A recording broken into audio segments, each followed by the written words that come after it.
आज जी दहीहंडी होतं ना, ही दहीहंडी घ्यायच्या मागचं उद्दिष्टच हे होतं, माझी बहीण माझी जबाबदारी। आज आपल्या महाराष्ट्राची परिस्थिती आपण पाहत असाल, महाराष्ट्रामध्ये जी परिस्थिती आहे, माझ्या माता भगिनी सुरक्षित नाही, माझ्या चिमुकल्या मुली सुरक्षित नाही आहेत। म्हणून आज आम्ही ह्या दहीहंडीच्या माध्यमातून ह्या जनतेला आम्हाला एक संदेश द्यायचा होता की ही सरकार कोणाचंही असू, तुमच्यावर किती अन्याय हो, पण माननीय पवार साहेबांनी जे महिला आयोग आणलं, जे महिला विधायक आणलं, त्यांना आम्ही कटिबद्ध आहे। भविष्यात महिलांच्यावर कधी अन्याय झाला तर राष्ट्रवादी काँग्रेस पिंपरी शहर ह्या नात्याने आम्ही 100% त्यांच्यासोबत असू, हा संदेश आम्हाला द्यायचा होता।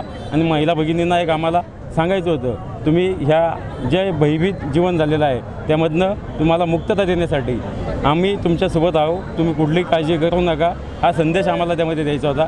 त्याच पद्धतीने या चिंचवड विधानसभेमध्ये हे राजकीय व्यासपीठ नव्हतं म्हणून आम्ही राजकीय भाषणं केली नाही किंवा राजकीय फ्लेक्स लावले नाही, पण दोस्ती काय असते किंवा राजकारणामध्ये दोस्तांचा उपयोग फक्त राजकारणामध्ये न करता दोस्तीच्या जागी ठेवली पाहिजे, राजकारण त्या ठिकाणी ठेवलं पाहिजे, हा संदेश इथल्या जनतेला आम्हाला द्यायचा होता। राजकारणापलीकडे जाऊन आम्ही ही दोस्ती जपण्याचं काम या दहीहंडीच्या माध्यमातून केलेलं आहे। ही दहीहंडी फोडण्याच्या मागे पिंपरी विधानसभेतील म्हणजेच पिंपरी चिंचवड शहरामधील गोविंदा पथक होतं।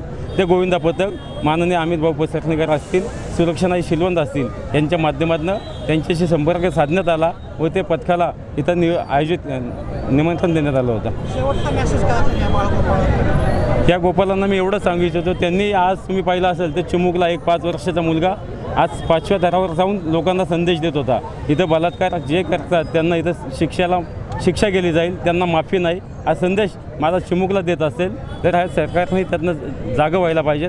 हाच संदेश आम्हालाही द्यायचा आहे की भविष्यामध्ये तुम्ही महिलांचे संरक्षण केलं नाही तर येणाऱ्या विधानसभेमध्ये नक्कीच ह्या माता भगिनी त्यांना त्यांची जागा दाखवतील। काय नेमकं एकंदरीत मेसेज असेल या दहीहंडीनिमित्त माझे मित्र तुषारभाऊ कामटे, प्रशांत सकपाळ असतील, धनंजय भाऊ ढोरे असतील, आमच्या ताई सुलोचनाताई शिलवंत असतील यांनी माझ्याकडे संपर्क साधला। एक मैत्री म्हणून मी या दहीहंडीत सामील झालो। ही दहीहंडी महिला माझी म्हणजे बहीण माझी बहीण माझी जबाबदारी, बहिणीचं आपण रक्षण केलं पाहिजे, त्यासाठी ही दहीहंडी भरवली होती। हे राजकीय व्यासपीठ नसून ही माझ्या बहिणींची माझ्या मित्रांचं व्यासपीठ होतं, त्याच्यामुळं मला खूप आनंद होतो आहे। मला तुम्हाला एकच सांगायचं आहे, माझ्या मित्रांना एकच सांगायचं आहे, आपली बहीण आपण सुरक्षित कशी ठेवावी हे आपण इथून पुढं जपलं पाहिजे। सरकारने लाडकी बहीण योजना आणली, परंतु सुरक्षित बहिणीचं काय, बहिणीची सुरक्षा आज ज्या पद्धतीने बहिणींवर बलात्कार होत आहेत, अन्याय होत आहेत, पण सरकार मात्र तोंड बंद करून बसलेलं आहे। आणि म्हणून या बंद तोंड केलेल्या सरकारला वाचा फोडण्याचं काम आमच्या राष्ट्रवादीने केलेलं आहे।